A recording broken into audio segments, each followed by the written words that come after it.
اشہد ان لا الہ الا اللہ وحدہ لا شریک لہ واشہد ان محمدا عبدہ ورسولہ اما بعد فاعوذ باللہ من الشیطان الرجیم بسم اللہ الرحمن الرحیم الحمد للہ رب العالمین الرحمن الرحیم مالک یوم الدین ایاک نعبد و ایاک نستعین اہدنا الصراط المستقیم صراط الذین انعمت علیہم صراط الذین انعمت علیہم غیر المغضوب علیہم ولا الضالین ام حسبتم ان تدخلوا الجنة ولما یأتکم مثل الذین خلوا من قبلکم مستهم البأساء والضراء وزلزلوا حتى يقول الرسول والذین آمنوا معه والذین آمنوا معه متی نصر اللہ الا ان نصر اللہ قریب۔ یہ سورۃ البقرہ کی آیت نمبر 215 ہے۔ اس آیت میں اللہ تعالیٰ فرماتا ہے، کیا تم گمان کرتے ہو کہ تم جنت میں داخل ہو جاؤ گے، حالانکہ ابھی تم پر ان لوگوں جیسے حالات نہیں آئے جو تم سے پہلے گزر چکے ہیں۔ انہیں سختیاں اور تکالیف پہنچی اور وہ خوب ہلا کر رکھ دیے گئے، یہاں تک کہ رسول اور وہ جو اس کے ساتھ ایمان لائے تھے پکار اٹھے کہ اللہ کی مدد کب آئے گی؟ سنو، یقیناً اللہ کی مدد قریب ہے۔ سامعین کرام، محمدی مریم حضرت مرزا غلام احمد علیہ السلام اسی آیت کے سلسلہ میں جلسہ سالانہ 1897 کے موقع پر اپنے خطاب میں فرماتے ہیں۔ آپ علیہ السلام فرماتے ہیں، لوگوں کا یہ خیال خام ہے کہ فلاں شخص فلاں کے پاس جا کر بلا مجاہدہ و تزکیہ ایک دم میں صدیقین میں داخل ہو گیا۔ قرآن کو دیکھو کہ خدا کس طرح تم پر راضی ہو، جب تک نبیوں کی طرح تم پر مصائب و زلازل نہ آویں، جنہوں نے بعض وقت تنگ آ کر یہ بھی کہہ دیا، حتیٰ یقول الرسول والذین آمنوا معه متی نصر اللہ الا ان نصر اللہ قریب۔ اللہ کے بندے ہمیشہ بلاؤں میں ڈالے گئے، پھر خدا نے ان کو قبول کیا۔ یہ رپورٹ جلسہ سالانہ 1897 صفحہ 43 پر حضور صلی اللہ علیہ وسلم کے یہ الفاظ ہیں۔ سامعین کرام، خاکسار نے گزشتہ سے پیوستہ جو اپنا لیکچر تھا 13 فروری 2018 کو میں نے یہ لیکچر دیا تھا۔ اس لیکچر میں خاکسار نے کراچی جانے کا مقصد بیان فرمایا تھا، اور وہاں پر جو کراچی میں میرے ساتھ جو حالات پیش آئے میں نے اس کا مفصل ذکر کر دیا تھا۔ اور پھر کراچی سے واپسی پر، یعنی مجھے پنجاب یونیورسٹی میں داخلہ ملا تو میں واپس کراچی سے لاہور آ گیا تھا۔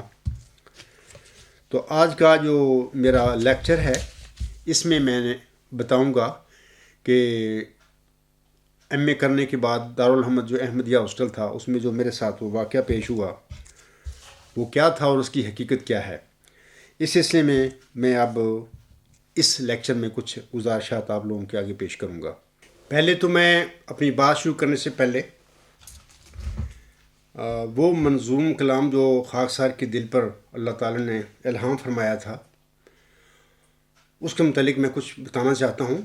اور جب یہ جو منظوم فکرات ہیں جب میرے دل پر نازل ہوئے تھے اس وقت مجھے نہیں پتا تھا کہ یہ اللہ تعالیٰ نے الہاماً یہ فکرات میرے دل میں ڈالے ہیں، تو مجھے تو وہم و گمان میں بھی یہ بات نہیں تھی۔ بہرحال وہ یہ تھا کہ ایک دفعہ 1977 کی بات ہے، آخر میں 1977 کے آخر کی بات ہے یا درمیان کی بات ہے، میں شام کے وقت اپنی والدہ صاحبہ کے ساتھ اپنے ڈیرے سے اپنا روا آیا، مغرب کے درمیان، مغرب کے بعد یا مغرب کے وقت تھا، میں دیکھتا ہوں کہ میرے دل میں کچھ منظوم فکرات پیدا ہو رہے ہیں دل میں۔ تو میں اپنے اسٹڈی روم میں بیٹھا ہوا تھا تو میں نے قلم لے کر کاغذ پہ وہ جیسی وہ فکرات میرے دل میں پیدا ہوئے میں نے لکھ لیے۔ یہ جو فکرات ہیں 8 شعر ہیں، تو میں چاہتا ہوں کہ مزید کچھ بتانے سے پہلے میں ان فکرات کو آپ لوگوں کے آگے پڑھ دوں۔ اس طرح ہیں یہ فکرات کہ اے میرے اللہ اب تو میری پکار سن لے، بخشش کا میں ہوں طالب میرے غفار سن لے، میں گنہگار بندہ در پہ ہوں تیرے آیا، شرمندگی کے آنسوں اپنے ہوں ساتھ لایا، گلیوں میں رو رہا ہوں آنسو بہا رہا ہوں، در در کی ٹھوکریں اے مالک میں کھا رہا ہوں، تو پاک مجھ کو کر دے اور نیک بھی بنا دے، اسلام کی محبت دل میں میرے بٹھا دے، ہر آن رکھوں دین کو دنیا پہ میں مقدم، اسلام کی فتح کا ہو فکر مجھ کو ہر دم، اسلام کی صداقت دنیا میں پھیلاؤں، شمع ہدایت ہر گھر میں جلاؤں، اسلام پر جیوں میں اسلام پر مروں میں، ہر قطرہ اپنے خون کا اس کی نظر کروں میں، برائی سے بچوں اور زباں پہ ہو صداقت، تیرے چمن کا گل ہوں گل کی تو کر حفاظت۔ یہ جو 8 اشعار تھے جو میرے دل میں پیدا ہوئے اور میں نے جلدی سے لکھ لیے۔ اس کے بعد میں نے اگلے دن اپنی والدہ صاحبہ سے بھی کہا کہ ماں جی یہ تو بڑی اچھی دعا ہے، تو پھر میں نے اپنے چند دوستوں کو بھی بتایا کہ یہ بڑی اچھی دعا ہے، اسے نماز میں پڑھنا چاہیے، اللہ تعالیٰ کے حضور مانگنا چاہیے۔ تو میں نے اس کے بعد پھر اس دعائیہ جو فکرات ہیں میری پکار ہے میں نے اس کو اپنی نمازوں میں لگاتار پڑھنا شروع کر دیا۔ چند مہینے کے بعد 2-3 مہینے کے بعد 1977 کے آخر میں یا 1978 کے شروع میں 2 خوابیں دیکھتا ہوں۔ یہ دونوں خوابیں جو ہیں میری کتاب غلام مسیح الزمان کے صفحہ غالباً 63 پر ہیں یا 1-2 صفحے آگے پیچھے ہوں گی، اس وقت معین صفحات مجھے یاد نہیں۔ یہ جو مقدمہ ہے میرا غلام مسیح الزمان کی کتاب کا، وہاں پر غالباً لگتا ہے کہ صفحہ 63 پر یہ خوابیں ہیں۔ میں ان خوابوں میں سے ایک خواب کا میں یہاں پر ذکر کرنا چاہتا ہوں آج، کیونکہ میرا اس جو واقعہ ہے دارالحمد میں ہوا اس کا ڈائریکٹ اس خواب کا اس واقعے کے ساتھ ہی تعلق ہے۔ وہ خواب اس طرح ہے کہ ربا اور لاریاں کے درمیان سامعین کرام ایک ندی تھی، جو اب خشک ہو چکی ہے۔ دریائے چنہاب میں جب کبھی اونچے درجے کا سیلاب آتا تھا تو سیلابی پانی سے یہ ندی بھر جایا کرتی تھی۔ بچپن میں جب میں اپنی والدہ صاحبہ سے سودا صرف لینے کے لیے میری والدہ صاحبہ لالیاں جایا کرتی تو میں بھی چھوٹا ہوتا تھا، 10 سال کا، 8 سال کا، 11 سال، 12 سال اس کی میری عمر تھی۔ میں اپنی والدہ صاحبہ کے ساتھ جایا کرتا تھا، تو میں اپنی والدہ صاحبہ کے ساتھ اس ندی سے تھوڑا سا پانی ہوا کرتا تھا تو میں گزر کے آگے لالیاں ہم جایا کرتے تھے۔ اس لیے وہ ندی اور وہ سارا سین میرے اور آج بھی میرے ذہن میں محفوظ ہے۔ تو میں بتانا چاہتا ہوں کہ خواب میں دیکھتا ہوں کہ اس ندی کے دونوں کناروں پر تھوڑا تھوڑا سبزہ تھا۔ ندی کے شمال مغربی کنارے پر میں خواب میں اچانک اپنے آپ کو امام مہدی و مسیح موعود علیہ السلام حضرت مرزا غلام احمد علیہ السلام کے سامنے کھڑا پاتا ہوں۔ حضور اسلام مجھ سے مخاطب ہو کر فرماتے ہیں، غفار نماز پڑھا کرو اور میرے ساتھ دعا کرو۔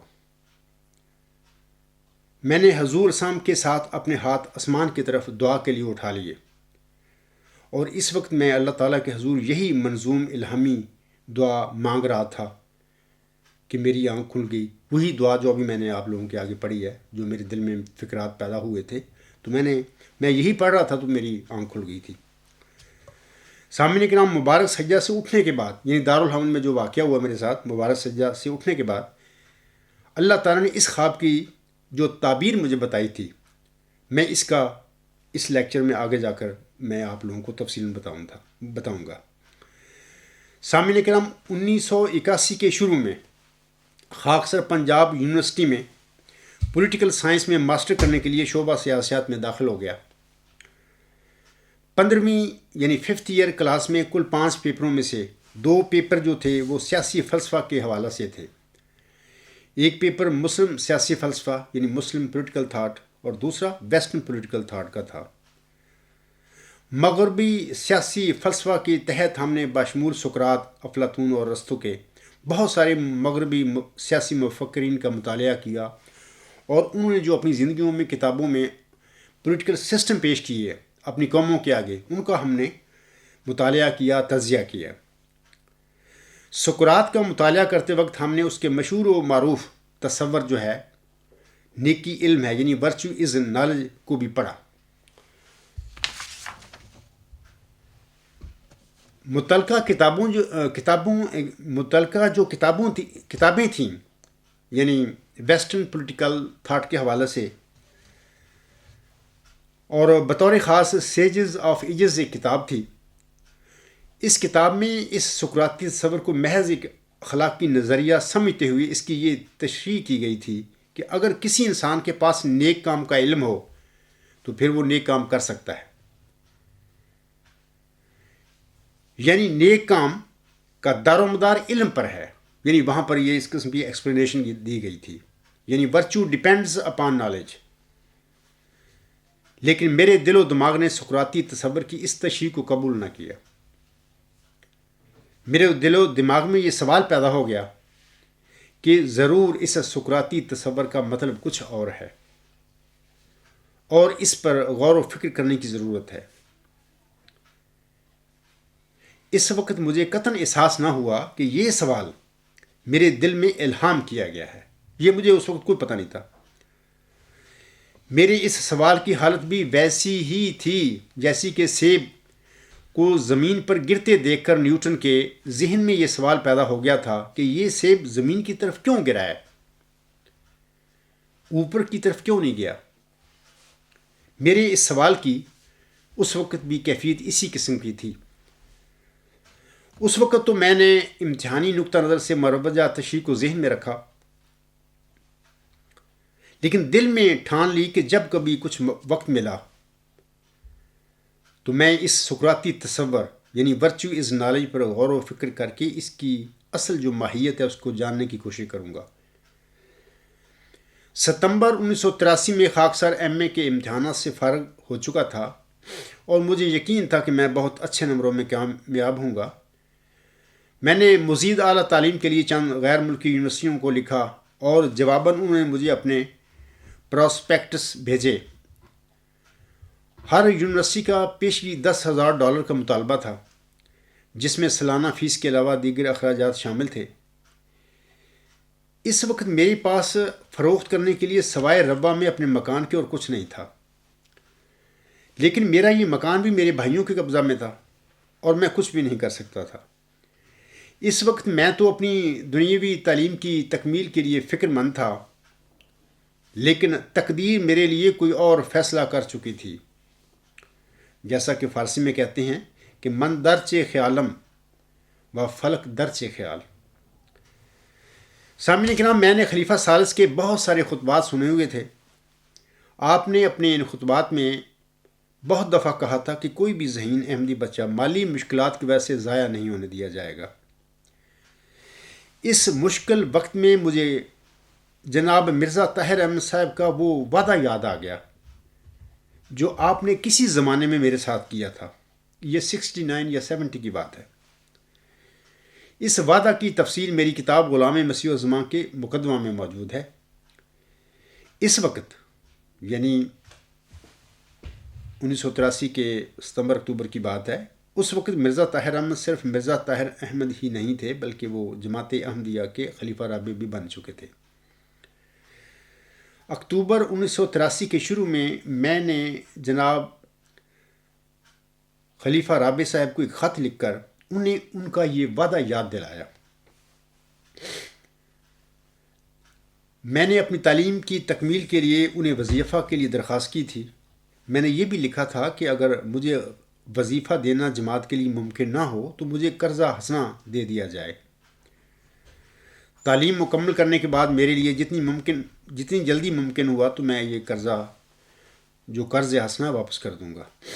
خلیفہ رابع صاحب نے میرے خط کا جو جواب دیا وہ میرے لیے کافی عجیب و غریب اور بہت مایوس کن تھا۔ انہوں نے میری درخواست کو نہ ہی منظور کیا اور نہ ہی اسے رد کیا۔ بڑا سیاسی قسم کا جواب تھا۔ میں کہہ سکتا ہوں کہ وہ بڑی پولیٹیکلی اس درمیان میں سے نکل گئے، سیاسی رنگ میں نا، یعنی ان کا یہ جواب بڑا سیاسی تھا۔ انہوں نے مجھے لکھا کہ اگر ناظر تعلیم منسٹر آف ایجوکیشن آپ کو وظیفہ دے دے تو میں اس میں مداخلت نہیں کروں گا۔ حالانکہ میں نے تو انہیں لکھا تھا، میری درخواست تو ریکویسٹ تو ان کے آگے تھی، خلیفہ رابع صاحب کے، وہی مقتدر جماعت کے ہیڈ تھے، ہر قسم کے اختیارات انہیں حاصل تھے۔ ناظر تعلیم یا کوئی بھی مطلب کہ سب لوگ انہیں کے متحد تھے، فیصلہ تو انہیں کرنا تھا، لیکن وہ پولیٹیکلی بڑی سیاسی رنگ میں درمیان میں سے آپ خود اپنے آپ کو نکل کے الگ ہو گئے۔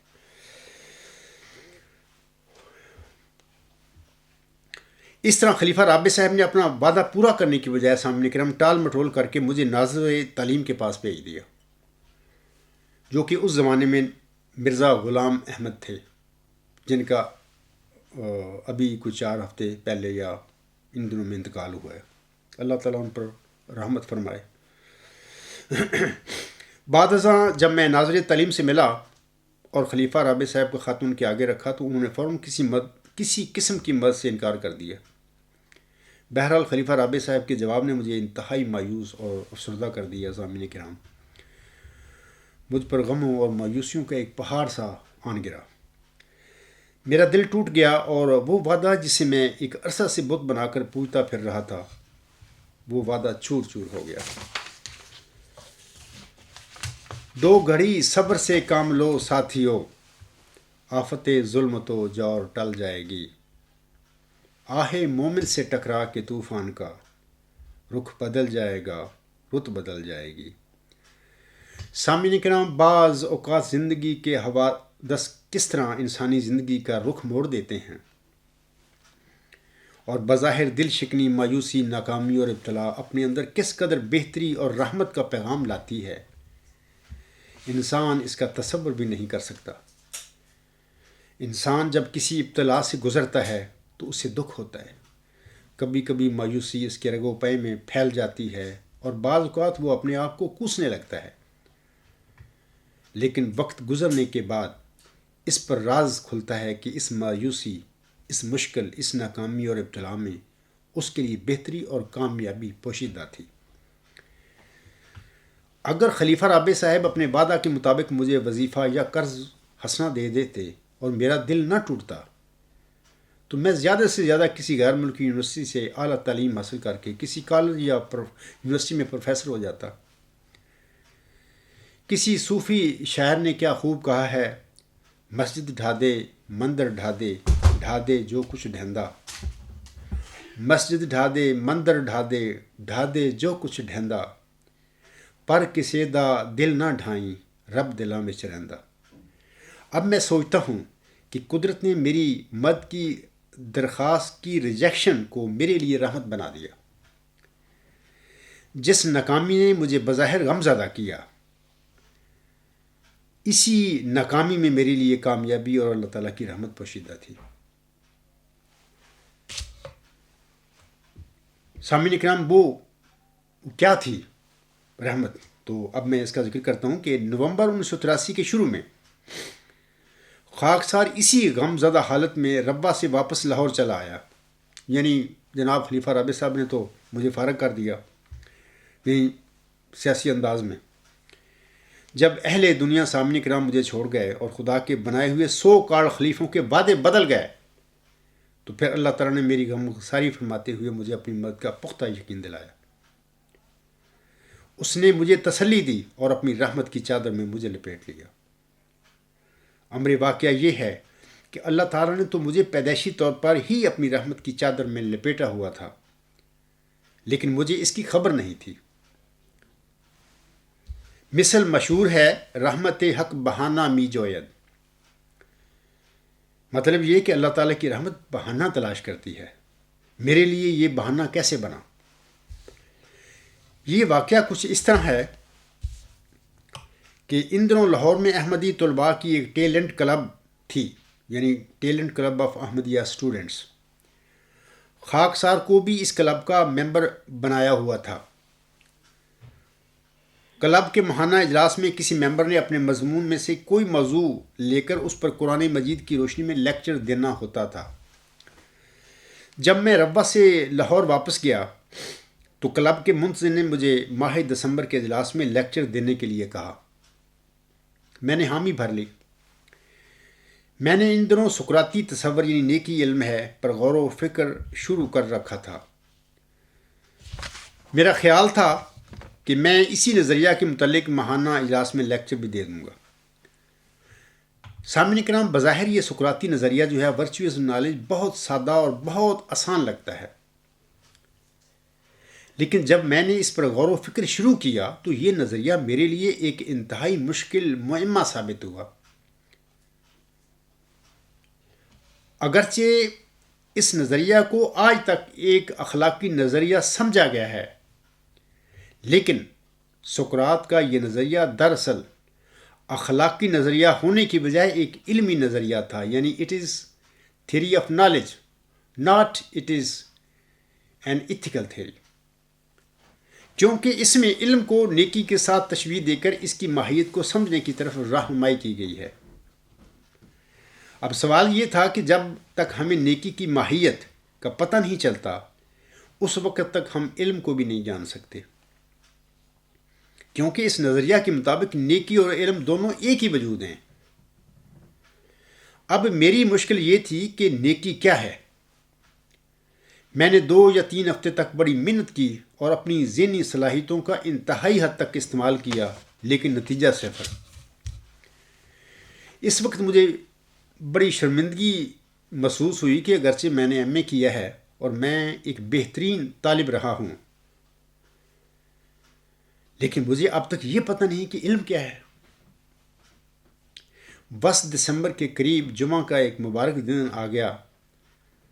نماز جمعہ پڑھنے کے بعد اپنے کمرہ میں آ کر میں نے پھر نیکی کی ماہیت کے متعلق غور و فکر شروع کر دیا۔ اس وقت میں جسمانی اور ذہنی طور پر کافی تھک چکا تھا۔ میں خیال کرنے لگا کہ نیکی کی ماہیت کو جاننا میرے بس کی بات نہیں۔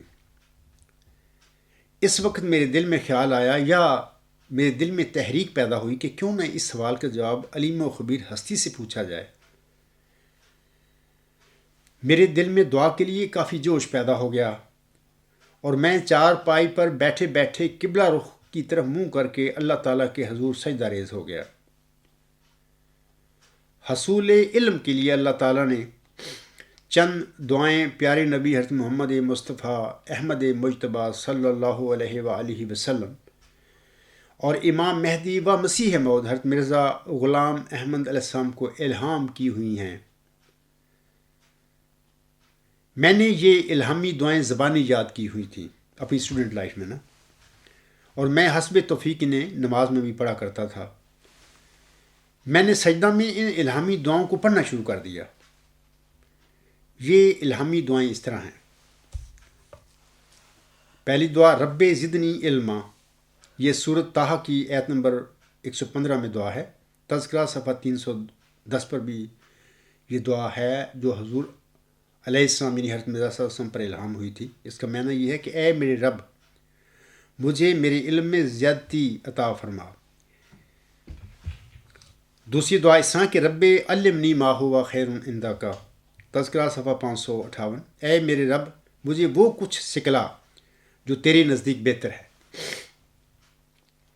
تیسری دعا رب ارنی انوار الکلیات، تذکرہ صفحہ 534، اے میرے رب مجھے اپنے وہ انوار دکھلا جو محیط کل ہیں۔ چوتھی دعا اس طرح کہ رب ارنی حقائق الاشیاء، تذکرہ صفحہ 613، اے میرے رب مجھے اشیاء کے حقائق دکھلا۔ پانچویں دعا اس طرح ہے کہ اے ازلی و ابدی خدا مجھے زندگی کا شربت پلا، تذکرہ صفحہ 600۔ سامنے کا جو پہلی دعا ہے رب زدنی علما، اس دعا میں تو صرف علم کی زیادتی کی دعا ہے کہ اے اللہ میرے علم میں زیادتی عطا فرما دے، اور دوسری جو دعا ہے رب علمنی ما ہوا خیر عندک، اس میں اللہ سے یہ دعا کی گئی ہے کہ اے اللہ، اے میرے رب مجھے وہ علم سکھلا جو تیرے نزدیک میرے لیے بہتر ہے۔ اور تیسری جو دعا ہے رب ارنی انوار الکلیات، اس دعا میں اللہ تعالیٰ کے حضور دعا کی گئی ہے اپنے رب سے کہ اے اللہ مجھے اپنی ذات کا کامل عرفان دے، کامل معرفت دے اپنی ذات کی۔ تیسری دعا اس طرح کہ رب ارنی، چوتھی دعا اس طرح کہ رب ارنی حقائق الاشیاء۔ یہ دعا بھی سامعین کرام خلق کی حقیقت یا مخلوق کی حقیقت اور اللہ تعالیٰ کے کامل عرفان پر مشتمل ہے، یعنی کہ اے اللہ مجھے تو اپنی ذات کا علم اور عرفان دے، اور ساتھ ہی اشیاء جو خلق ہے، مخلوق ہے، ان کی حقیقت سے بھی مجھے آگاہ فرما دے۔ اور پانچویں جو دعا ہے اے ازلی و ابدی خدا مجھے زندگی کا شربت پلا، اس الہام کا دوسرا یہ مطلب ہے کہ اے اللہ تعالیٰ مجھے یحییٰ بنا دے۔ یاد رکھیں کہ جو انسان علم کو زندہ کرتا ہے، علم اس انسان کو زندہ کر دیتا ہے، اور جو انسان زندہ ہو جائے، زندہ رہنے والے انسان کو یحییٰ کہا کرتے ہیں۔ حضور علیہ السلام کی ان الہامی دعاؤں کو سامعین کرام سجدہ میں 8 سے 10 منٹ تک میں پڑھتا رہا۔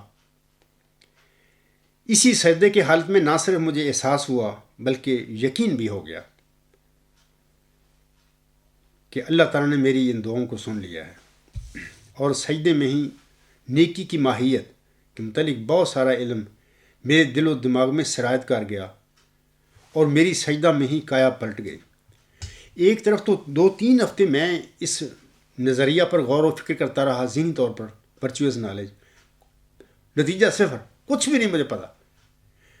اور دوسری طرف سجدہ میں 8-10 منٹ یہ دعائیں پڑھی میں، اور سجدے میں ہی مجھے پتہ چل گیا کہ میری دعائیں قبول کر لی گئی ہیں، اور نیکی کی ماہیت کے متعلق بہت سارا علم میرے دل و دماغ میں داخل ہو گیا سجدے کی حالت میں ہی۔ سجدہ سے اٹھنے کے بعد میں بہت خوش تھا، اور میری جسمانی اور ذہنی تھکاوٹ جو تھی وہ دور ہو چکی تھی۔ اب میں سجدہ میں جانے والا عبدالغفار نہیں تھا، بلکہ ایک نیا عبدالغفار بنا دیا گیا تھا۔ میں نہیں جانتا کہ سجدہ میں میرے ساتھ کیا ہوا۔ میں سمجھتا ہوں کہ جس طرح اللہ تعالیٰ نے اپنے کلام میں فرمایا ہے انما امرہ اذا اراد شیئا ان یقول لہ کن فیکون، اس کی شان تو یہ ہے کہ جب وہ کسی شے کا ارادہ کرتا ہے تو اس سے فرما دیتا ہے کہ ہو جا، تو وہ ہو جاتی ہے۔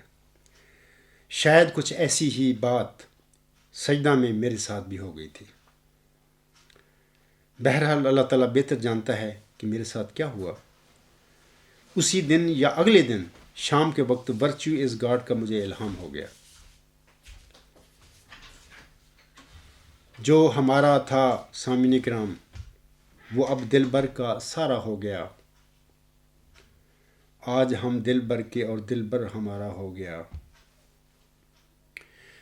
شکر للہ مل گیا ہم کو وہ لالے بے بدل. کیا ہوا گر قوم کا دل سنگ خارا ہو گیا. بہرحال میں سامعین کو بتانا چاہتا ہوں کہ جس وقت یہ میرے پر الہام نازل ہوا تو میں اپنے سرونٹ کوارٹر میں بیٹھا ہوا تھا چارپائی پر، اور میرے پاس کوئی نہیں تھا، اکیلا تھا. اور جب یہ الہام مجھ پر نازل ہوا تو پہلی دفعہ تو میں ڈر گیا، بلکہ دہشت زدہ ہو گیا. اور یقین کریں کہ میں اللہ تعالیٰ کے حضور بل بلا کر رونے لگ گیا اور اپنی کمزوریاں گنانی شروع کر دیں کہ اللہ میں بہت کمزور انسان ہوں، تو مجھ پر رحم فرما. لیکن دوسری دفعہ پھر شدت سے یہ الہام مجھ پر ہوا اور مجھے یقین کامل ہو گیا کہ یہ اللہ تعالیٰ کی طرف سے سچ ہے. سامعین کرام، بظاہر ورچوئس گاڈ ایک الہی نظریہ ہے، یعنی اس میں کہا گیا ہے کہ نیکی خدا ہے، لیکن در پردہ یہ نظریہ الہامی پیشگوئی مسلم موت کی حقیقت پر مشتمل تھا. ایسے ہی جیسے حضور صلی اللہ علیہ وسلم کے الہام جو ہے والسماء والطارق، جس کا میں نے غالباً گزشتہ خطبہ جمعہ میں ذکر بھی کیا تھا. والسماء والطارق کے لفظی معنی تو یہ ہیں کہ میں آسمان اور صبح کے ستارے کو شاہد کے طور پر پیش کرتا ہوں. لیکن حضور علیہ السلام کو اس کے یہ معنی سمجھائے گئے، جیسا کہ وہ فرماتے ہیں. میں ان کے الفاظ تھوڑا سا پڑھ دیتا ہوں. آپ علیہ السلام فرماتے ہیں والسماء والطارق، یعنی قسم ہے آسمان کی جو قضاء و قدر کا منبع ہے، اور قسم ہے اس حادثہ کی جو آج آفتاب کے غروب کے بعد نازل ہوگا. اور مجھے سمجھایا گیا کہ یہ الہام بطور عذاب پرسی خدا تعالیٰ کی طرف سے ہے، اور حادثہ یہ ہے کہ آج ہی تمہارا والد آفتاب کے غروب کے بعد فوت ہو جائے گا. والسماء والطارق کے الفاظ میں بظاہر تو حضور صلی اللہ علیہ وسلم کے والد کی وفات کا ذکر نہیں ہے، لیکن اللہ تعالیٰ نے اس الہام کے نازل فرمانے کے بعد اس الہام کی معانی کی مطلب کی گہرائی کی تفہیم ہمارے آقا حضرت مرزا غلام حسن پر کھول دی. تو بعض اوقات ایسا ہوتا ہے کہ ایک الہام ہوتا ہے، وہ سادہ سا ہوتا ہے، تو اس کی جو گہرائی ہوتی ہے، اس کے مطالب جو ہوتے ہیں، اللہ ملہم پر کھولتا ہے. بظاہر عام لوگوں کو لگتا ہے کہ یہ ویسے ہی ایک دو تین لفظ ہیں، اس کی حقیقت کیا ہے اس الہام کی، یہ اللہ تعالیٰ ملہم پر کھولتا ہے، لوگوں کو نہیں علم ہوتا. تو ایسی میں آپ لوگوں کو بتانا چاہتا ہوں ورچوئس گاڈ. جب مجھ پر مجھے سوال کرتے ہیں لوگ کہ آپ بتائیں کہ آپ کو کیسے معمور کیا گیا، میں آپ لوگوں کو بتانا چاہتا ہوں کہ یہ الہامی تو ہے ورچوئس گاڈ. اور اسی الہام میں مجھے اللہ تعالیٰ نے جماعت احمدیہ کی اصلاح اور دین اسلام کی فتح و غلبہ کے لیے مامور فرما دیا گیا تھا. آگے چل کے میں اس کی تھوڑی سی وضاحت بھی کروں گا. لیکن لوگوں کو بظاہر ورچوئس گاڈ تین لفظ نظر آ رہے ہیں، بلکہ بعض لوگ تو ایسے بدبخت ہیں کہ وہ ہمیشہ ہی کہتے رہتے ہیں virtue is not our God, Allah is our God. بندہ ان سے پوچھے کہ جناب ورچوئس گاڈ کو پہلے پڑھو، پڑھ کے دیکھو کہ وہ بندہ کیا کہہ رہا ہے، اس الہام کے متعلق وہ کیا لکھ رہا ہے. جس کے متعلق آپ کہہ رہے ہیں کہ اللہ از آور گاڈ، وہ ورچو وہ اللہ ہی تو ہے، اس کی تو کامل معرفت اور کامل علم آپ لوگوں کو وہ بندہ دے رہا ہے کہ وہ اللہ ہے کیا.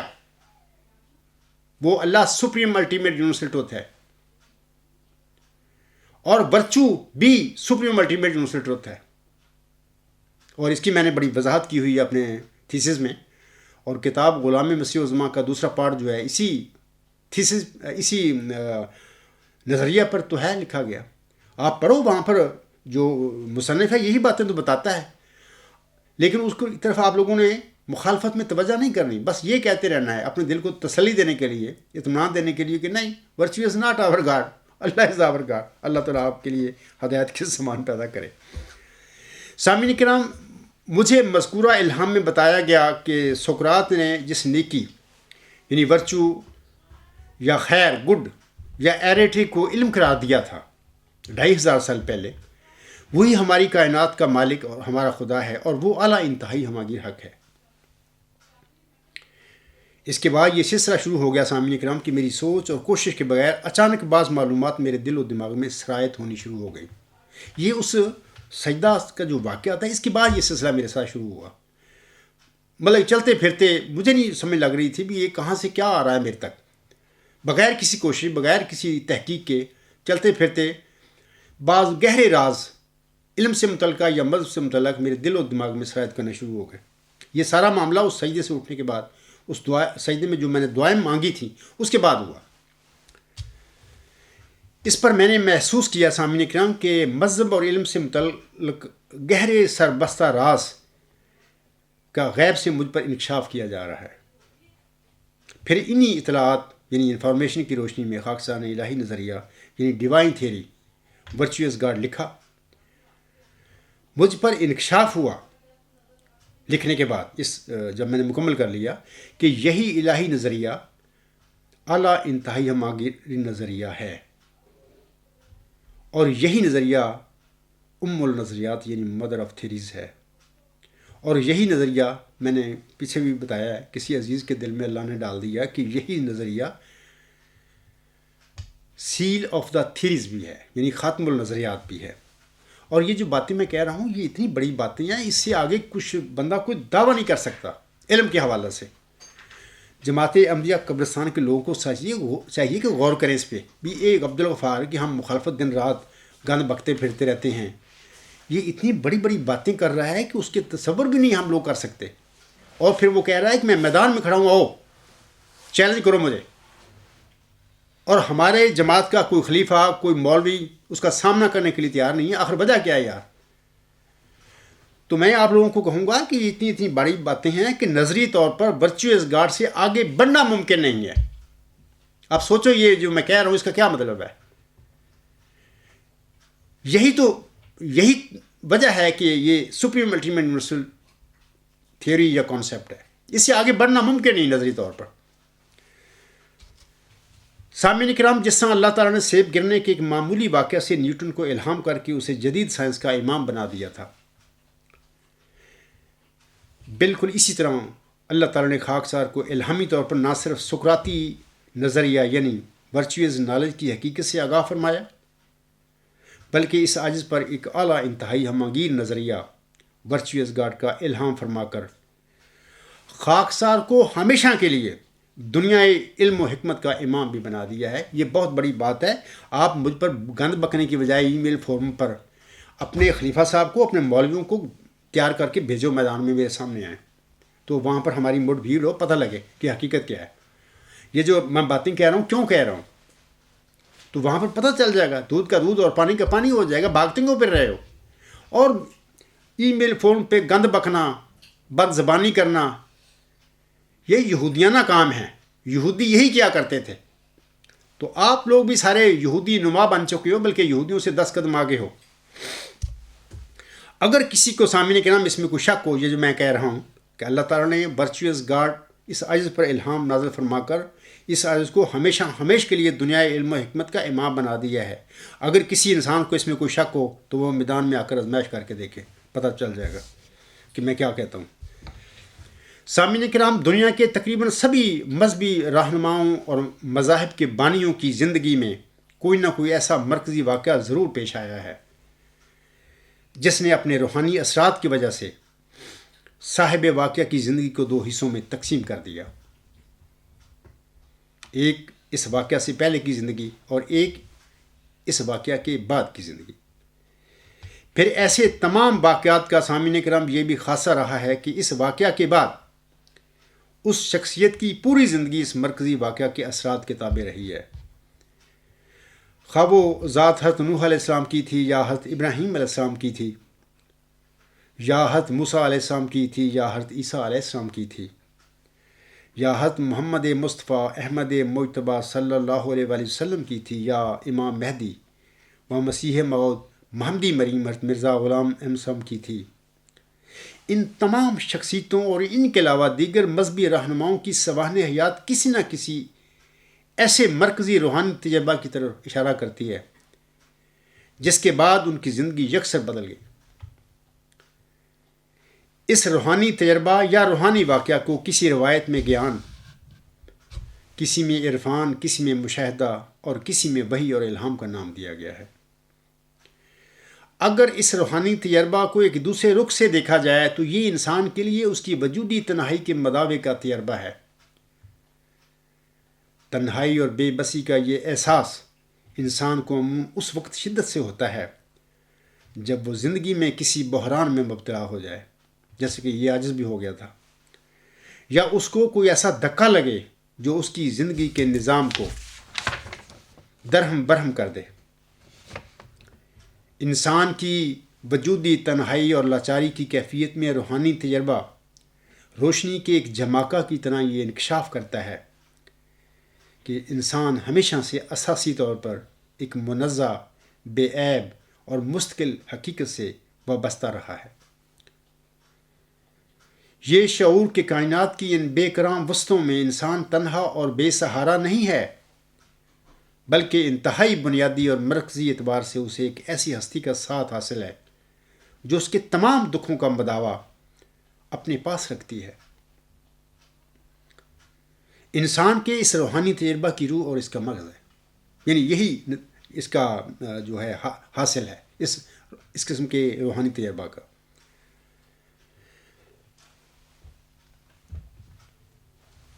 سامعین کرام، خاکسار بھی الحمدللہ ایک ایسے ہی روحانی تجربہ سے گزرا ہے دارالحمد میں، احمدیہ ہاسٹل جو تھا، جو کہ غار حرا کے واقعہ سے ملتا جلتا واقعہ ہے۔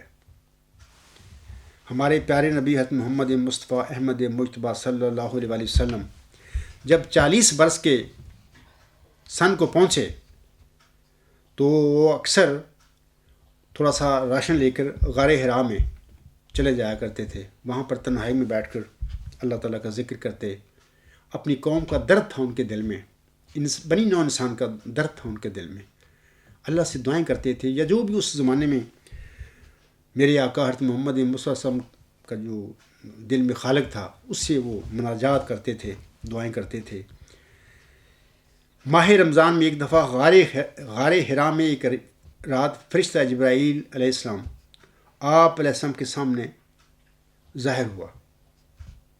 اس نے آپ علیہ السلام سے فرمایا اقرا، یعنی پڑھ۔ آپ صلی اللہ علیہ وسلم نے جواب میں فرمایا کہ میں پڑھنا نہیں جانتا۔ تو جبرائیل علیہ السلام نے آپ کو پکڑ کر تھوڑا سا بھینچا، دبایا، پھر فرمایا اقرا، یعنی پڑھ۔ ہمارے نبی صلی اللہ علیہ وسلم نے دوبارہ پھر فرمایا کہ میں تو پڑھنا نہیں جانتا۔ اس کے بعد پھر جبرائیل علیہ السلام نے آپ کو پکڑ کر دوبارہ تھوڑا سا زور سے دبایا، اور پھر جبرائیل علیہ السلام نے فرمایا کہ اقرا، پڑھ۔ تو اس کے بعد پھر ہمارے نبی صلی اللہ علیہ وسلم فرماتے ہیں کہ میں تو پڑھنا نہیں جانتا۔ بہرحال یہ 2-3 دفعہ ایسا واقعہ ہوا۔ اس کے بعد جبرائیل صاحب نے حضرت محمد مصطفیٰ احمد مجتبیٰ کو پکڑ کر بہت زور سے دبایا، بھینچا بہت زور سے، پھر فرمایا کہ اقرا، پڑھ۔ تو اس کے بعد حضرت جبرائیل علیہ السلام نے یہ 5 جو آیات تھیں آپ کے آگے پڑھیں اور آپ صلی اللہ علیہ وسلم نے دہرائیں۔ یہ سورۃ علق کی پہلی 5 آیات ہیں۔ اس طرح ہے کہ اقرا بسم ربک الذی خلق، خلق الانسان من علق، اقرا وربک الاکرم الذی علم بالقلم علم الانسان ما لم یعلم۔ اس کا ترجمہ اس ہے کہ پڑھ اپنے رب کے نام کے ساتھ جس نے پیدا کیا۔ اس نے، یعنی اللہ تعالیٰ نے انسان کو ایک جمے ہوئے خون کے لوتھڑے سے تخلیق کیا۔ پڑھ، اور تیرا رب سب سے زیادہ بزرگ ہے جس نے قلم کے ساتھ سکھایا انسان کو وہ کچھ سکھایا جسے وہ نہیں جانتا تھا۔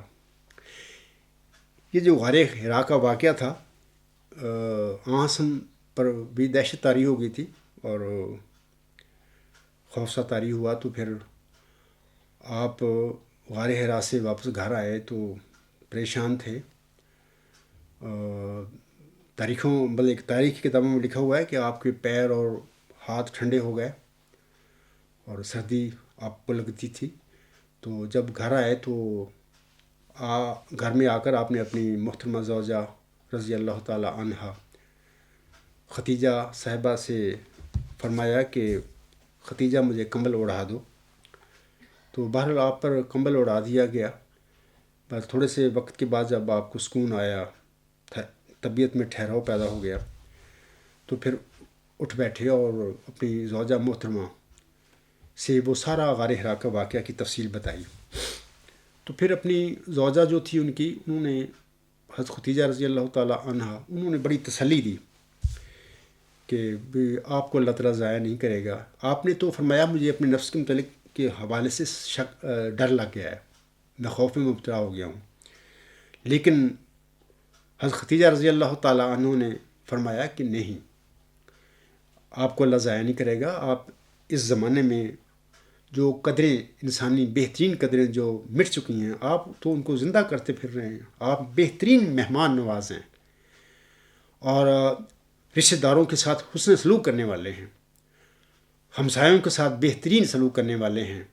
اور وہ جو بہترین قدریں انسانی قدریں جو مٹ چکی ہیں، جو لوگ بھول چکے ہیں، آپ تو ان کو زندہ کرتے پھر رہے ہیں. آپ کو اللہ تعالیٰ کبھی ضائع نہیں کرے گا. آپ کیسے ضائع ہو جائیں گے؟ پھر حضرت ختیجہ رضی اللہ تعالیٰ عنہا کا ایک کزن تھا ورقہ بن نافل، تو وہ بھی نیکی کی، حقیقت کی، سچائی کے تلاش میں تھا. بہرحال انہوں نے بت پرستی چھوڑ کر وہ عیسائی ہو گیا تھا اس زمانے میں، اور کافی بوڑھا ہو گیا تھا، نبینا ہو گیا تھا بلکہ. تو حضرت ختیجہ رضی اللہ تعالیٰ عنہا حضرت صلی اللہ علیہ وسلم کو ان کے پاس لے گئی. ان سے کہا کہ بھی ان سے پوچھیے بھی آپ کا بھتیجا کیا کہتا ہے. حضرت صلی اللہ علیہ وسلم نے وہ سارا واقعہ سنایا ورقہ بن نوفل کو. تو وہ سمجھ گئے. انہوں نے کہا کہ یہ تو وہی فرشتہ ہے، عظیم فرشتہ ہے جو کہ حضرت موسیٰ علیہ السلام پر نازل ہوتا تھا، وحی لاتا تھا. بہرحال انہوں نے فرمایا کہ آپ اللہ تعالیٰ کے برگزیدہ نبی ہیں، تو میں تو ابھی ایمان لاتا ہوں، مطلب کہ میں تو لگتا ہے کہ زندہ نہیں رہوں گا جب آپ کو آپ کی قوم نکال دے گی. تو حضرت صلی اللہ علیہ وسلم نے بڑی پریشانی میں پوچھا کہ میری قوم مجھے نکال دے گی؟ تو انہوں نے کہا کہ ہاں بالکل. جس انسان کو بھی اللہ تعالیٰ نے مرسل منتخب کیا اور وہ کھڑا ہوا اپنی قوم میں، اس کی قوم نے اسے یہی کام کیا، اس کے ساتھ اس کو نکال دیا. تو بہرحال اگر میں زندہ رہا تو میں آپ کی مدد کروں گا. لیکن اس کے بعد پھر وہ ورقہ بن نوفل تو جلدی فوت ہو گئے. لیکن اس گفتگو کے حوالہ سے جو ایمان وہ لے آئے تھے ورقہ بن نوفل حضرت صلی اللہ علیہ وسلم پر، اسی کی وجہ سے تاریخ میں ان کو صحابہ کہا جاتا ہے، صحابہ میں شامل کیا جاتا ہے. اس وحی جو تھی غار حرا کی، اس کے بعد کچھ عرصہ وقفہ پڑ گیا وحی پر، وحی میں، نزول وحی میں. لیکن یہ بھی مختلف روایتیں ہیں. کچھ لوگ تو چند دن کہتے ہیں، کچھ مہینے، کچھ 2-2.5 سال بھی کہتے ہیں. بال اس کے بعد، اس وقفے کے بعد دوبارہ پھر جو وحی نازل ہوئی وہ سورۃ مدثر کی ان آیات پر مشتمل ہے. یہ 57 آیات ہیں مثلا سورۃ مدثر کی. بہر جو شروع کی آیات جو تھی وہ یہ ہیں کہ یا ایھا المدثر قم فانذر، اے کپڑا اوڑھنے والے اٹھ کھڑا ہو اور لوگوں کو ڈرا.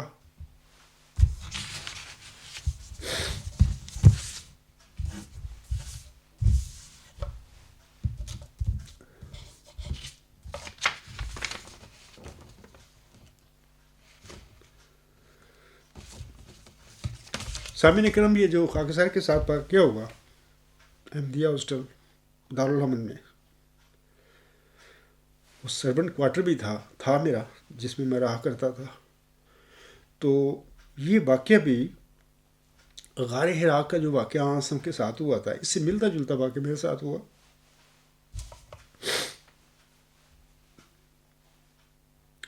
یہاں پر میں آپ لوگوں کو بتانا چاہتا ہوں کہ جیسے کہ میں پہلے کہہ چکا ہوں کہ یہ جو خواب میں نے دیکھا تھا، جس کا میری کتاب میں ذکر ہے، 2 خوابیں ہیں. بہرحال آج جو میں نے خواب پڑھی ہے، شروع میں نے کہا ہے کہ میں اس کی تعبیر جو اللہ نے مجھے بتائی تھی میں اس کا بھی ذکر کروں گا.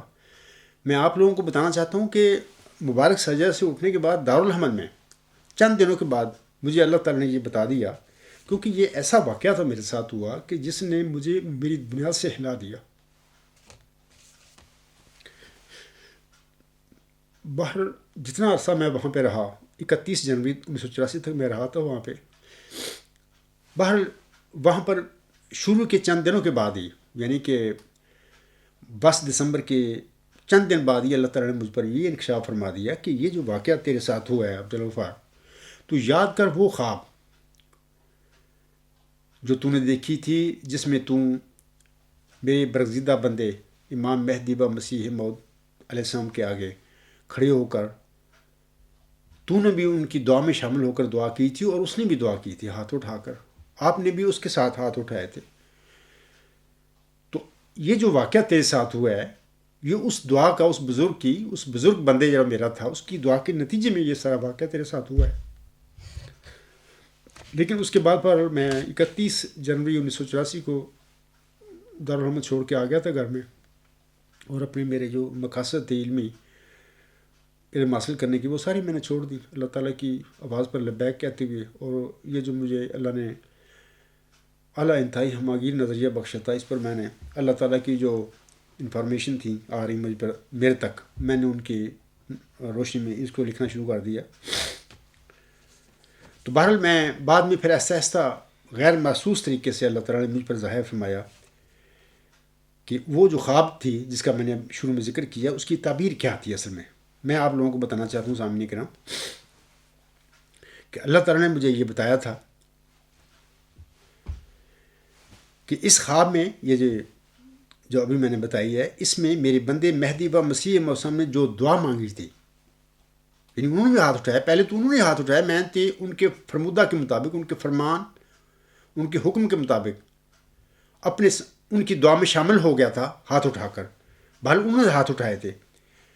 اللہ نے مجھے بتایا کہ میرے بندے مہدی و مسیح موسم نے جو دعا مانگی تھی، یہ وہی دعا تھی جو آپ نے نبی کریم رؤوف اور رحیم حضرت محمد مصطفیٰ صلی اللہ علیہ وسلم کی صداقت و عظمت ظاہر کرنے کے لیے اور غلبہ اسلام کے لیے ہوشیار پور میں 40 روز تک اللہ تعالیٰ کے حضور گڑ گڑا کر مانگی تھی. یہ وہ دعا تھی جو انہوں نے خواب کے عالم میں ہاتھ اٹھائے اور دعا کی اللہ کے حضور. اور پھر اس دعا کے نتیجے میں اللہ تعالیٰ نے اپنے الہام سے اسے مخاطب کر کے فرمایا تھا. اللہ تعالیٰ نے فرمایا تھا، میں تجھے ایک رحمت کا نشان دیتا ہوں اسی کے موافق جو تو نے مجھ سے مانگا. سو میں نے تیری تضارات کو سنا اور تیری دعاؤں کو اپنی رحمت سے بپایا قبولیت جگہ دی، اور تیرے سفر کو جو ہوشیار پور اور لدھیانہ کا سفر ہے تیرے لیے مبارک کر دیا. سو قدرت اور رحمت اور قربت کا نشان تجھے دیا جاتا ہے، فضل اور احسان کا نشان تجھے عطا ہوتا ہے، اور فتح اور ظفر کی کلید تجھے ملتی ہے. آگے لمبا الہام ہے، ذکی غلام کی بشارت ہے، ایک لڑکے کی ہے. آخر پہ وقان عمر مغزیہ پر یہ الہامی پیشگی ختم ہو جاتی ہے. سامعین کرام، دوسری بات یہ ہے کہ اللہ تعالیٰ نے مجھے بتایا کہ وہ موعود نشانی رحمت اور وہ موعود ذکی غلام جو میں نے اپنے بندے کی دعا کے جواب میں اسے بخشا تھا، وہ تو یعنی خاکسار ہی تھا. اور اس خواب میں میں نے تجھے بھی اپنے مہدی و مسیح موعود کے سامنے کھڑا کر کے اس کی دعا میں شامل فرمایا تھا. بالکل ایسی واقعہ میرے ساتھ ہوا، اور مجھے اس کی تعبیر کا کوئی پتہ نہیں تھا اس زمانے میں. جب میں نے خواب دیکھی تھی، اتنی محسوس ہو گیا تھا بھی بڑی مبارک خواب ہے، اور اس کا تعبیر کیا ہے میں نے کوئی پتہ نہیں، بل خوشی ہوئی چند دن، بس اس کے بعد بھول گیا. تیسری بات یہ کہ اللہ تعالیٰ نے مجھے بتایا کہ اے عبدالغفار، تجھے تو یہ بھی پتہ نہیں تھا کہ تو نے مجھ سے کیا مانگنا ہے. میں نے تجھے وہ کچھ سکھایا جو تمہیں مجھ سے مانگنا چاہیے، اور خواب میں جو منظوم دعائیہ اشعار تو نے پڑھے تھے، یعنی اس عاجز نے، وہ تو نے نہیں بنائے تھے بلکہ الہامی طور پر تیرے دل میں ڈالے گئے تھے. اور پھر فتح اور غلبہ اسلام کے لیے یہ منظوم الہامی دعا میں نے تمہیں اپنے برگزیدہ بندے کی دعا میں شامل کر کے اور اس کی اقتدا میں تجھ سے منگوائی تھی. چوتھی بات یہ کہ اللہ تعالیٰ نے مجھے بتایا کہ 20 فروری 1886 کی الہامی پیشگوئی میں جس موعود ذکی غلام کی بشارت بخشی گئی تھی، اس کی مرکزی صفت اس کا ذکی ہونا ہے۔ اللہ تعالیٰ نے مجھے بتایا کہ ذکی کے معنی پاک اور نیک کے ہوتے ہیں، اور میں نے اے عبدالغفار تجھے یعنی خاکسار کو ذکی بننے کی دعا بھی سکھائی تھی، اور پھر اپنے مہدی و مسیح موعود کی ابتدا میں تجھ سے یہ دعا منگوائی بھی تھی۔ جیسا کوئی ایک شعر ہے دعا کا، تو پاک مجھ کو کر دے اور نیک بھی بنا دے۔ دوسرے طرح ہم یہ بھی کہہ سکتے ہیں کہ اے اللہ تعالیٰ مجھے ذکی بنا دے، یعنی ان کا معنی یہ بھی ہے تو پاک مجھ کو کر دے اور نیک بھی بنا دے، کہ اے اللہ تعالیٰ مجھے ذکی بنا دے، اسلام کی محبت دل میں میرے بٹھا دے۔ سامعین کرام، مذکورہ خواب کی یہ تعبیر معلوم ہونے پر مجھے اپنے ذکی ہونے کا علم و یقین، بلکہ کافی یقین حاصل ہو گیا تھا، لیکن ابھی بھی مجھے حق الیقین حاصل نہیں ہوا تھا۔ میں نے فوراً ہی کہہ دیا کہ جی میں مسلم موعود ہوں یا میں ذکی غلام مسیح ہوں، جیسے کہ مرزا بشیر الدین محمود احمد لاہور میں خواب دیکھتی ہیں 7-8 جنوری کو، اور جا کے 28 جنوری کو غالباً اسی مہینے کے قادیان میں جا کر وہ اپنے آپ حلفاً اپنے مسلم موعود ہونے کا اعلان کر دیتی ہیں۔ ایسی میرے ساتھ یہ واقعہ نہیں ہوا، اتنی بتائے جانے کے باوجود بھی مجھے پھر یقین تھوڑا سا ہو گیا، علم الیقین ہم اس کو کہہ سکتے ہیں، یہ اس حالت میری ہو گئی، لیکن حق الیقین نہیں ہوا۔ خاکسار کو اپنے غلام مسیح الزماں ہونے کا حق الیقین کیسے ہوا؟ تو اس سلسلے میں گزارش ہے کہ دارالحمد میں اس روحانی واقعہ کے بعد خاکسار دسمبر 1983 کے آخر میں جماعت احمدیہ کا جلسہ دیکھنے کے لیے روا آیا تھا۔ نارمل جیسے کہ ہم ہر سال جلسہ دیکھا کرتے تھے۔ جلسہ کے پہلے دن جناب خلیفہ رابع صاحب کی افتتاحی تقریر سے پہلے سورت شعراء یعنی آیات 46 تا 69 جن میں حضرت موسیٰ علیہ السلام کے عصا کا اعجاز اور فرعون کی غرقابی کا ذکر ہے کہ چند آیات کی تلاوت کی گئی، اور پھر اس کے بعد آپ کا منظوم کلام جو بعد میں مرد حق کی دعا کے عنوان سے شائع ہوا پڑھا گیا تھا۔ میں نے بھی اس نظم کو اس جلسہ میں سنا تھا، لیکن مجھے اس وقت کوئی خبر نہیں تھی کہ اس نظم میں کیا کچھ بیان فرمایا گیا ہے۔ چند ماہ بعد یعنی اپریل یا مئی 1984 میں اللہ تعالیٰ نے میرے دل میں ڈالا یا مجھے بتایا کہ اس نظم یعنی مرد حق کی دعا کے چند اشعار کا تیرے ساتھ یعنی سجدہ سے اٹھنے والے عبدالغفار کے ساتھ بھی تعلق ہے، جو کہ اس طرح ہیں: دو گھڑی صبر سے کام لو ساتھیو، آفت ظلم تو جور ٹل جائے گی، آہ مومن سے ٹکرا کے طوفان کا رخ پلٹ جائے گا، رت بدل جائے گی۔ یہ دعا ہی کا تھا معجزہ کے عصا، ساحروں کے مقابل بنا اژدہا، آج بھی دیکھنا مرد حق کی دعا، سحر کی ناگنوں کو نگل جائے گی۔ عصر بیمار کا ہے مرض لا دوا، کوئی چارہ نہیں اب دعا کے سوا، اے غلام مسیح الزماں ہاتھ اٹھا، موت آ بھی گئی ہو تو ٹل جائے گی۔ یہ تو 3 شعر ہیں، ایک اور شعر ہے وہ بھی میں پڑھ دیتا ہوں، وہ اس کا بھی کسی نہ کسی رنگ میں ساز کے ساتھ تعلق ہے۔ دیر اگر ہے تو اندھیر ہرگز نہیں، قول لی لاہم ان قیدی متین، سنت اللہ ہے لا جرم بالیقین، بات ایسی نہیں کہ بدل جائے گی۔ اللہ تعالیٰ نے سامعین کرام آخری شعر کی طرف میری توجہ بار بار مبذول کروا کر میرے دل میں ڈالا کہ اے عبدالغفار، یاد کر تو اپنی وہ خواب جس میں تو نے مسیح الزماں کے ساتھ اور اس کی اقتداء میں اپنے ہاتھ آسمان کی طرف اٹھائے تھے۔ پھر مجھے فرمایا گیا کہ مرزا طاہر احمد نے اپنی نظم مرد حق کی دعا کے اس شعر میں جس غلام مسیح الزماں کے ہاتھ اٹھائے جانے کا ذکر کیا ہے وہ غلام مسیح الزماں تو ہی ہے، کیونکہ تو نے ہی خواب کی حالت میں میرے مسیح الزماں کے روبرو دعا کے لیے آسمان کی طرف ہاتھ اٹھائے تھے۔ بالکل میں نے اٹھائے تھے، میں حلفاً اس وقت بھی میں کہہ رہا ہوں، اور میں یہ بھی یقین رکھتا ہوں کہ جماعت احمدیہ میں یہ واقعہ میرے علاوہ کسی نوجوان کے ساتھ بھی نہیں ہوا، اگر ہوا ہے تو وہ سامنے آئے ہاتھ اٹھانے کا۔ یہ یاد رکھیں سامعین کرام کہ مامور من اللہ ہونے کا مطلب یہی ہے کہ اللہ تعالیٰ کسی شے یا کسی انسان کو اپنی وحی کے ذریعے کسی اہم کام پر مامور فرما دے۔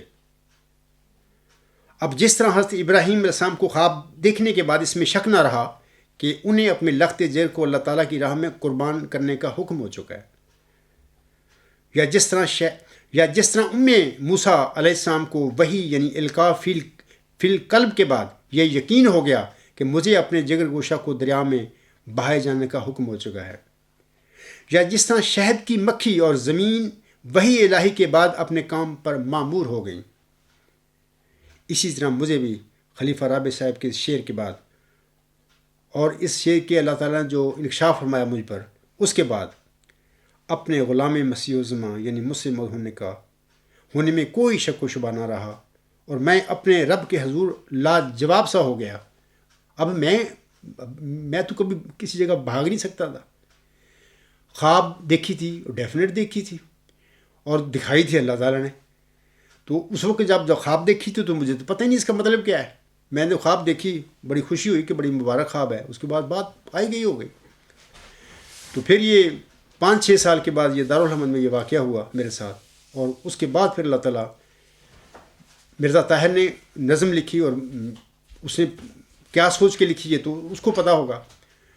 بہرحال اس کے بعد پھر میں نے بھی وہ نظم سنی، جلسہ میں جب پڑھی گئی تھی، اس کے بعد بھی یعنی اس نظم کے جب میں نے سنی اس کے بعد مجھے کوئی پتہ نہیں۔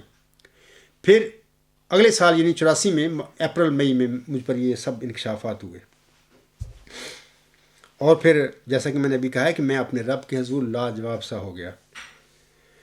اور یہ میری ہی بات نہیں سامعین کرام، بلکہ اگر میری جگہ کوئی اور احمدی ہوتا تو اس کا رد عمل اور اس کا موقف بھی یہی ہوتا جو آج میرا ہے۔ دراصل اگر کوئی بوجھ زیادہ ہو اور کوئی کمزور انسان اپنے آپ کو کمزور سمجھتے ہوئے ڈر کر اسے اٹھانا نہ چاہے تو وہ اپنے ماں باپ یا دوسرے لوگوں سے تو بھاگ سکتا ہے، ٹال مٹول کر سکتا ہے، لیکن جب اللہ تعالیٰ کسی انسان پر اس طرح اتمام حجت کر دے تو پھر وہ بندہ اس کے حضور سے بھاگ نہیں سکتا۔ ذالک فضل اللہ یؤتی ہے من یشاء۔ میرے لاجواب ہونے کی وجہ یہ تھی کہ چونکہ میری مذکورہ خواب کا یا تو مجھے علم تھا یا پھر اللہ تعالیٰ کو پتہ تھا جس نے مجھے یہ خواب دکھایا تھا۔ خلیفہ رابع صاحب کو بہرحال یہ پتہ نہیں تھا کہ اللہ تعالیٰ نے کسی احمدی نوجوان کو ایسا جماعت احمدیہ میں خواب دکھایا ہوا ہے، جس میں حضرت مہدی و مسیح مسلم نے نہ صرف اسے یعنی اس نوجوان کو اپنی دعا میں شامل فرمایا ہے، بلکہ بزرگ و برتر رب کے حضور اس کے لیے ہاتھ اٹھا کر دعا بھی کی ہوئی ہے۔ اور پھر یہ کہ اس غلام نے بھی اپنے آقا کے ارشاد پر اس کی دعا میں شامل ہو کر اپنے ہاتھ آسمان کی طرف اٹھا کر ایک الہامی دعا مانگی ہوئی ہے، اور اس الہامی دعا میں نہ صرف اس نے اپنے بخشش اور اپنے پاک اور نیک یعنی زکی بننے کی فریاد کی تھی اللہ تعالیٰ کے حضور، بلکہ اسلام کی سچائی اور اسلام کی فتح اور شمع ہدایت کو گھر گھر میں جلانے کی بھی دعا مانگی تھی۔ اور اس طرح سامعین کرام مجھے حق یقین ہو گیا کہ مجھ خاکسار کو اللہ تعالیٰ نے عظمت و صداقت مصطفیٰ صلی اللہ علیہ وسلم کو ظاہر کرنے کے لیے اور دین اسلام کی فتح کے لیے مأمور فرما دیا ہے۔ الحمدللہ رب العالمین۔ سامعین کرام اور اے میری احمدی بہنوں، بھائیوں اور بزرگوں، ممکن ہے جماعتی احمدیہ قبرستان میں خوش آمدی قسم کے لوگ اور خلیفہ صاحب یعنی بلائے دمشق کے کھڑپینچوں کے خاص چیلے چانٹے میری باتوں کو دیوانے کی بڑھ قرار دیں، کیونکہ اپنے گھر میں بیٹھ کر اپنی جماعتی حلقے میں ہم کچھ بھی کہہ سکتے ہیں اور کچھ بھی کر سکتے ہیں۔ ایک ایسا انسان جس کو جماعتی دائرہ سے باہر کوئی جانتا تک نہیں، اگر ہم اسے زمین کے کناروں تک شہرت دلوا سکتے ہیں، اس سے قوموں کو برکت دلوا سکتے ہیں، اپنے بنائے ہوئے کو خدا کا بنایا ہوا قرار دے سکتے ہیں، تو ہم کچھ بھی کر سکتے ہیں، کیونکہ ہم بہت باکمال لوگ ہیں۔ یہی تو مرزا بشیر الدین محمود کی پیروی میں تم سب لوگوں نے یہی تو ترقی کی ہے۔ میں ایسے سب لوگوں سے جواباً یہی کہوں گا کہ اگر آپ کی نظر میں میرا الہی نظریہ غلط ہے تو آپ میدان میں آ کر دلیل کے ساتھ اسے جھٹلا کر دکھائیں، وگرنہ انشاءاللہ تعالی وقت میری سچائی پر خود بخود مہر تصدیق ثبت کر دے گا۔ جب میں نے یہ الہی نظریہ لکھ لیا تب مجھے بتایا گیا کہ غور کر اور دیکھ، یہ الہی نظریہ یعنی 20 فروری 1886 کی الہامی پیشگوئی میں بیان فرمودہ ذکی غلام کی مخصوص نشانیوں سے منضبط ہوا ہے۔ لہٰذا اس کا دوسرا نام الہامی پیشگوئی کی حقیقت بھی ہے، یعنی ورچو از گاڈ، الہامی پیشگوئی کی حقیقت بھی ہے۔ ابھی میں نے ذکر کیا ہے، اور حضرت بانی اجماس علیہ السلام کے والسماء والطارق الہام کا میں نے مثال بھی دی ہے۔ 10 دسمبر 1983 کے بعد سے اب تک جو کچھ میں نے لکھا ہے سامعین کرام، یا آئندہ لکھوں گا، یہ سب دارالحمد میں کیے گئے مبارک سجدے کا ہی ثمر ہے۔ کوہ طور پر آگ دکھنے کے بعد جب حضرت موسیٰ علیہ السلام کے ساتھ کوہ طور پر آگ دیکھنے کے بعد جو حضرت موسیٰ علیہ السلام کے ساتھ ہوا، غار حرا میں سید الانبیاء حضرت محمد مصطفیٰ احمد مجتبیٰ صلی اللہ علیہ وآلہ وسلم کے ساتھ جو ہوا، یا گرداسپور میں ایک ہی رات میں محمدی مریم حضرت مرزا غلام احمد علیہ السلام کے ساتھ جو ہوا، وہی کچھ احمدیہ ہاسٹل دارالحمد میں ایک مبارک سجدہ میں خاکسار کے ساتھ بھی ہو گیا۔ جس طرح یہ سب پاک اور چنیدہ مرسل مخصوص مقاصد کے لیے مقرر یا معمور فرما دیے گئے تھے، اسی طرح یہ عاجز بھی جماعت احمدیہ کی اصلاح اور دین اسلام کی فتح اور غلبہ کے لیے معمور فرما دیا گیا۔ سامعین کرام، اللہ تعالیٰ نے غلبہ اسلام کا اپنے پیارے نبی صلی اللہ علیہ وآلہ وسلم سے اپنے کلام میں 3 دفعہ وعدہ فرمایا ہے، یعنی کہ سورۃ توبہ، سورۃ فتح اور سورۃ صف میں، جیسا کہ اللہ فرماتا ہے وَالَّذِي أَرْسَلَ رَسُولَهُ بِالْهُدَى وَدِينِ الْحَقِّ لِيُظْهِرَهُ عَلَى الدِّينِ كُلِّهِ وَلَوْ كَرِهَ الْمُشْرِكُونَ، وہی ہے جس نے اپنا رسول ہدایت اور دین حق کے ساتھ بھیجا تاکہ وہ اسے سب دینوں پر غالب کرے، خواہ مشرکوں کو یہ ناگوار ہی گزرے، یعنی برا ہی لگے۔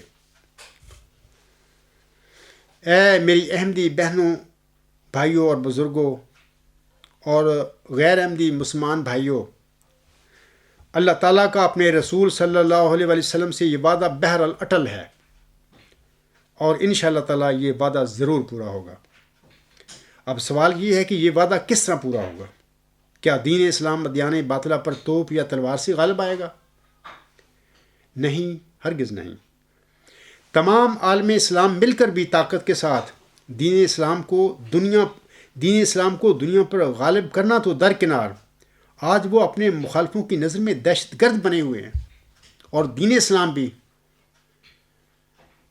مخالفوں نے ایک دہشت گرد مذہب بنایا ہوا ہے۔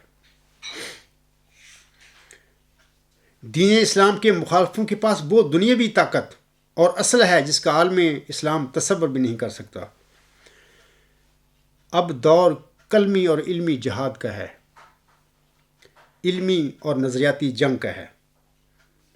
اب 21ویں صدی میں ایٹم بموں کی نہیں بلکہ علمی نظریات کی جنگ ہوگی۔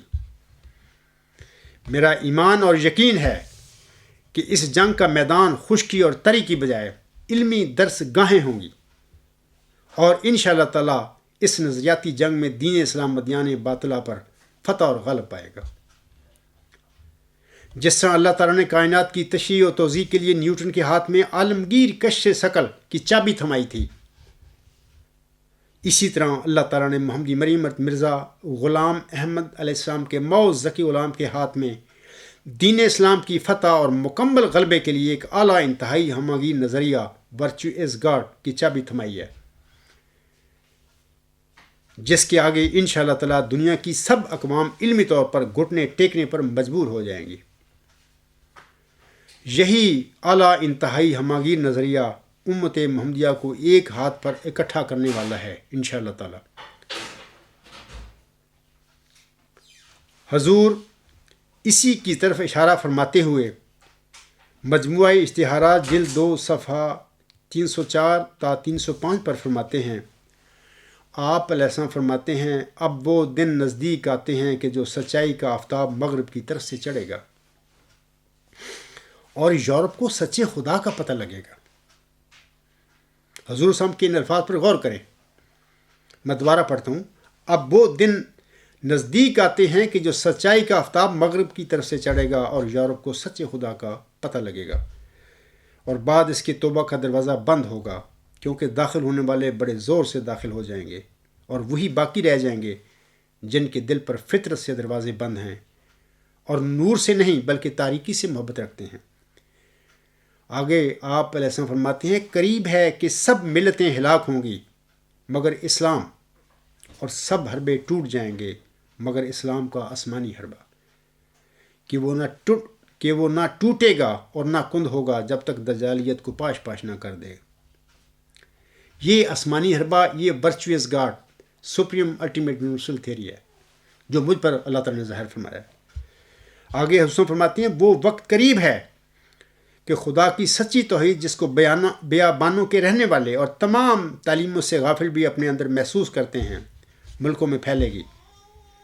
اس دن نہ کوئی مصنوعی کفارہ باقی رہے گا اور نہ کوئی مصنوعی خدا، اور خدا کا ایک ہی ہاتھ کفر کی سب تدبیروں کو باطل کر دے گا انشاءاللہ تعالی، لیکن نہ کسی تلوار سے اور نہ کسی بندوق سے، بلکہ مستعد روحوں کو روشنی عطا کرنے سے اور پاک دلوں پر ایک نور اتارنے سے۔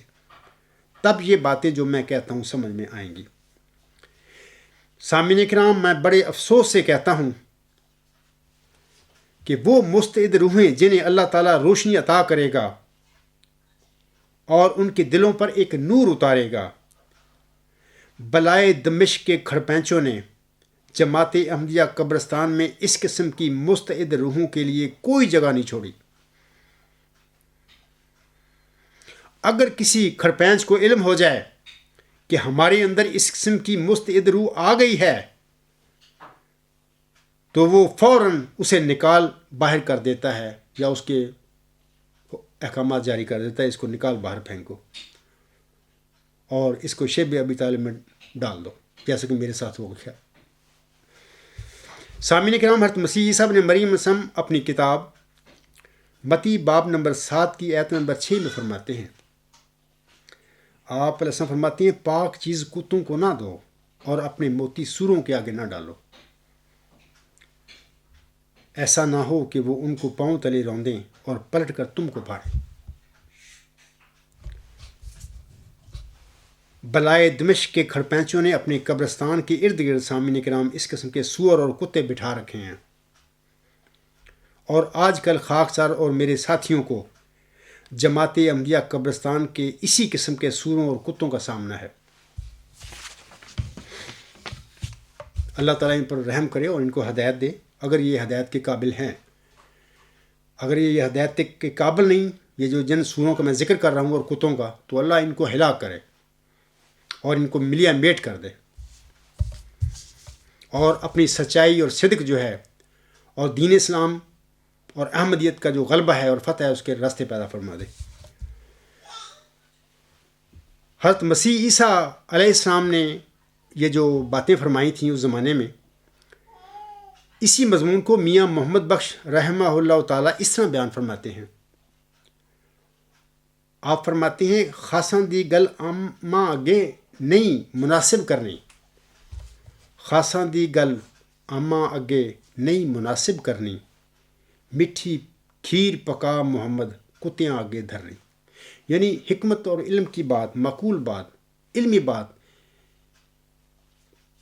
کسی جہل کے آگے کرنی ایسی ہے جیسے کہ آپ لوگ، جیسے بھی کوئی انسان کو میٹھی کھیر پکائے پکی کے کتے کے آگے رکھ دے تو وہ کیا کرے گا؟ تو یہی وہی حضرت مسیح صاحب نے مریم علیہ السلام کے لیے بات ہے کہ جو علمی موتی ہوتے ہیں، موتی، یہ جو باتیں ہوتی ہیں موتیوں کی طرح چمکنے والی اور قیمتی موتیوں کی طرح ہیرا موتی، یہ سوروں کے آگے، کتوں کے آگے نہیں کرنی چاہیے۔ ان کا وہی کریں گے اس کے ساتھ جیسے کہ ایک میٹھی کھیر کے ساتھ ایک کتا کرے گا۔ تو باہر ہم جائیں کہاں؟ ہم جس جماعت میں پیدا ہوئے، جن لوگوں کی اصلاح کے لیے، ہدایت کے لیے اللہ تعالیٰ نے اس آیت کو معمور فرما دیا، تو میں مجبور ہوں اس قسم کے لوگوں کے آگے پھر میں اپنی وہ جو باتیں ہیں خدا تعالیٰ کی جناب سے رشد و ہدایت پر مشتمل مجھے ملی، یا وہ اعلیٰ انتہائی ہمگیر نظریہ ہے، یا حکیمانہ باتیں ہیں، اللہ تعالیٰ کی ذات اور عرفان کے جو گہرے راز ہیں، جو موتی ہیں، میں مجبور ہوں کہ میں ان کے آگے کروں۔ تو بہرحال آج تک جو تماشا ہو رہا ہے میرے ساتھ، وہ تو وہی ہے جو حضرت مسیح عیسیٰ ابن مریم السلام نے فرمایا تھا۔ تو یہی کہ پاک چیز کتوں کو نہ دو اور اپنے موتی سوروں کے آگے نہ ڈالو، ایسا نہ ہو کہ وہ ان کو پاؤں تلے روندیں اور پلٹ کر تم کو پھاڑیں، یا جیسا کہ میاں محمد بخش نے فرمایا، خاصاں دی گل آماں آگے نہیں مناسب کرنی، مٹھی کھیر پکا محمد کتیاں آگے دھرنے۔ سامعین کرام، ہر مرسل اپنے زمانے میں اپنی قوم کا ایک موتی یا ہیرا تھا، لیکن اس کی قوم یا جماعت نے اس کے دعویٰ کے بعد اس کا اخراج اور مقاطعہ کر کے اسے شیب ابی طالب ایسی ظلم و ستم کی بھٹی میں پھینک دیا جس قسم کا صورتحال سے اب میں اور میرے اہل و عیال میرے ساتھی گزر رہے ہیں۔ ایسے ہی صاحب فراست اور صاحب فکر لوگوں کے متعلق ایک پنجابی شاعر اس طرح فرماتا ہے، وہ فرماتے ہیں، جنوں عقل ہووے جیدی سوچ ہووے، جنوں عقل ہووے جیدی سوچ ہووے انہوں بھج کے سولی چاڑ دینے، جنوں عقل ہووے جیدی سوچ ہووے انہوں بھج کے سولی چاڑ دینے، لوگ کی بے قدری دی بھٹی بچ چن چن کے ہیرے ساڑ دینے۔ اسی طرح ایسے ہی چنیدہ لوگوں کے متعلق شاعر مشرق فرماتا ہے، ہزاروں سال نرگس اپنی بے نوری پہ روتی ہے، ہزاروں سال نرگس اپنی بے نوری پہ روتی ہے، بڑی مشکل سے ہوتا ہے چمن میں دیدہ ور پیدا۔ آخر پر خاکسار محمدی مریمت مرزا غلام احمد صاحب کے چند حکیمانہ اشعار پر اپنا لیکچر ختم کرتا ہے۔ آپ علیہ السلام فرماتے ہیں، وہ خدا اب بھی بناتا ہے جسے چاہے کلیم، وہ خدا اب بھی بناتا ہے جسے چاہے کلیم، اب بھی اسے بولتا ہے جس سے وہ کرتا ہے پیار۔ ہے خدا دانی کا آلہ بھی یہی اسلام میں، ہے خدا دانی کا آلہ بھی یہی اسلام میں، محض قصوں سے نہ ہو کوئی بشر طوفان سے پار، ہے یہی وحی خدا عرفان مولا کا نشاں، ہے یہی وحی خدا عرفان مولا کا نشاں، جس کو یہ کامل ملے اس کو ملے وہ دوست دار، گوہر وحی خدا کیوں توڑتا ہے ہوش کر، گوہر وحی خدا کیوں توڑتا ہے ہوش کر، ایک یہی دین کے لیے ہے جائے عز و افتخار۔ بڑے افسوس سے کہتا ہوں کہ مرزا صاحب نے یہ الفاظ اپنے مخالفوں کے آگے کہے تھے، بھی تم کیوں وحی کا انقطاع کرتے ہو۔ بڑے افسوس کی بات ہے، آج اس کی اولاد یہ سارا ڈرامہ کر کے بیٹھی ہوئی ہے، وحی اور الہام، کوئی سچی خواب نہیں آ سکتی، کوئی مجدد نہیں آئے گا، پہلی حدیث ہی جعلی ہے، اب صرف ہم ہی لوگ جو ہیں قیامت تک یا ہم ہی رہنمائی کریں گے، لوگوں کو ہدایت دیں گے۔ بھلا ایک بندہ ہے، زمینی بندہ بھی کسی کو ہدایت دے سکتا ہے؟ نفسانی نفس کے ساتھ جو بندے پیدا ہوئے ہیں، نفسانی لوگ کس طرح لوگوں کو ہدایت دے سکتے ہیں؟ نفسانی بندے تو ہر قسم کی بلائی اپنے کے لیے اکٹھی کرتے رہتے ہیں، سارا کوئی میرے لیے ہو جائے، تو وہ لوگوں کو کیا ہدایت دیں گے؟ تو بہرحال یہ بڑی افسوس کی بات ہے۔ آگے حضور صلی اللہ علیہ وسلم فرماتے ہیں، یہ وہ گل ہے جس کا ثانی باغ میں کوئی نہیں، یہ وہ گل ہے جس کا ثانی باغ میں کوئی نہیں، یہ وہ خوشبو ہے کہ قرباں اس پہ ہو مشک تتار، یہ وہ ہے مفتاح جس سے آسماں کے در کھلے، یہ وہ ہے مفتاح جس سے آسماں کے در کھلے، یہ وہ آئینہ ہے جس سے دیکھ لیں روئے فگار دروئے، یہ وہ آئینہ ہے جس سے دیکھ لیں روئے نگار، بس یہی ہتھیار ہے جس سے ہماری فتح ہے، بس یہی ہتھیار ہے جس سے ہماری فتح ہے، بس یہی ایک کسر ہے جو عافیت کا ہے حصار۔ تو ان کو مادی کسر پہ آ رہے ہیں، یہ بلائے دمشق کے کھڑپینچوں کو مادی کسر ان کا تحفظ کرتے پھر رہے ہیں، کسر خلافت، کسر خلافت۔ ان سے پوچھے کہ کیا محمد عربی وسلم نے ان کو کسر بنایا تھا؟ کیا ان کا بھی کوئی کسر تھا جس میں وہ رہا کرتے تھے؟ کیا محمدی خلفائے راشدین کے بھی کسر تھے اس زمانے میں؟ کیا مرزا غلام احسان کا بھی کوئی کسر تھا انہوں نے بنایا تھا اپنے لیے؟ کیا مولانا نور الدین رضی اللہ تعالیٰ عنہ نے بھی اپنے آقا کے بعد اپنے لیے کسر بنایا تھا قادیان میں، جو تم ان مادی کسروں کے پیچھے بھاگتے پھر رہے ہو؟ آخری شعر اس طرح ہے جس میں پڑھ رہا ہوں، یہ وہ ہے مفتاح جس سے آسماں کے در کھلے، یہ وہ ہے مفتاح جس سے آسماں کے در کھلے، یہ وہ آئینہ ہے جس سے دیکھ لیں روئے نگار۔ میں اسی پہ اپنا لیکچر کو ختم کرتا ہوں۔ وما علینا الا البلاغ وآخر دعوانا ان الحمد للہ رب العالمین، اولم وآخرم وظاہرم وباطنا ہوا مولانا نعم المولا و نعم النصیر و نعم الوکیل.